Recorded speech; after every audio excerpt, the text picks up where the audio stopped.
এক ছিল মা আর এক ছিল মেয়ে। মেয়েটার নাম তিশা। তিশার সবচেয়ে বড় সমস্যা ছিল অঙ্ক। খাতা খুললেই চোখে কুয়াশা নেমে আসতো।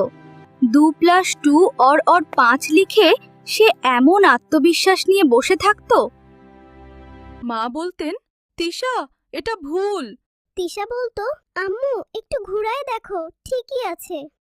তিশাকে রান্নাঘরের কাছেও ঘেঁষতে দেই না। এই মেয়ে কি উল্টাপাল্টা করবে। আম্মু, এক গ্লাস পানি নিয়ে আয়। পানি পড়ে গেছে, তাই খালি গ্লাস নিয়ে আসলাম। আমি পড়তেছি আম্মু। কোথায়? আমার স্বপ্নে।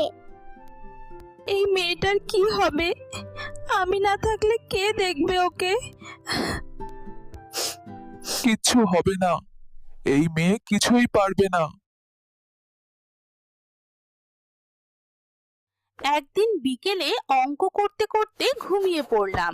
দেখলাম অদ্ভুত স্বপ্ন। স্বপ্নে অঙ্কে ফুল মার্কস। শিক্ষক হাততালি দিচ্ছেন। ঘর গুছিয়েছি, মা বাবা অবাক। আমি পেরেছি, আমি পারফেক্ট। এই মেয়েটা কবে মানুষ হবে আল্লাহই জানে। আজ কোনো ভুল করব না, আম্মু খুশি হবে।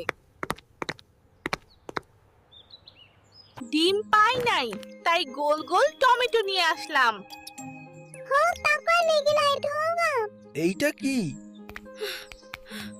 আরে আকাইম্মার ঢেকি, তুই আর বড় হবি না। মুখটা উল্টো 5 হয়ে গেল। ও, কিন্তু চোখে হলো হাসি লুকানো।